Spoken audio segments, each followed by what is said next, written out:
Il est question dans l'évangile de saint Matthieu, chapitre 20, 1-16, de la vigne dans laquelle il faut aller travailler.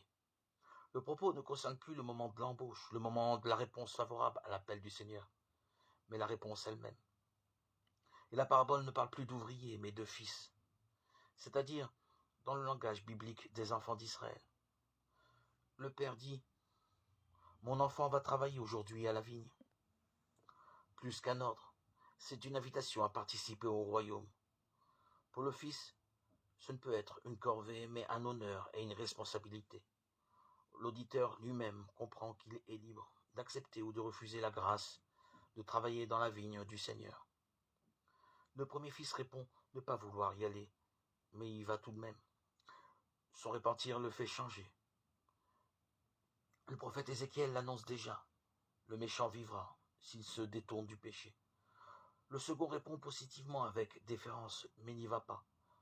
Ce que Jésus souligne dans cette parabole, c'est que le moment est venu de passer de l'obéissance à la foi.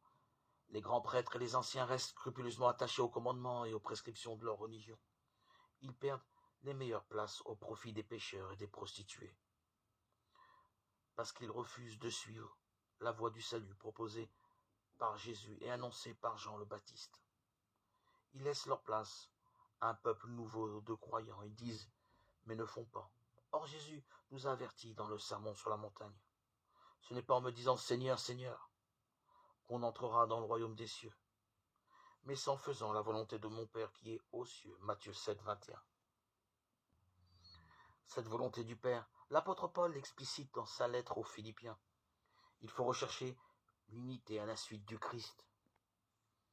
Jésus, qui a pris la condition de serviteur, le mystère de l'abaissement du Verbe dans notre chair et dans notre histoire, obéissant à l'amour jusqu'à la mort de la croix, lave toutes nos désobéissances et ouvre au salut.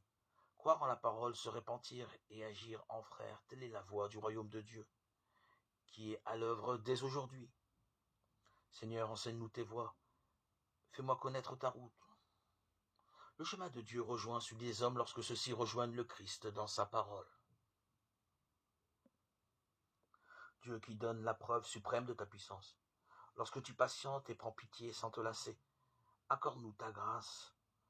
En nous hâtant vers les biens que tu promets, nous parviendrons au bonheur du ciel.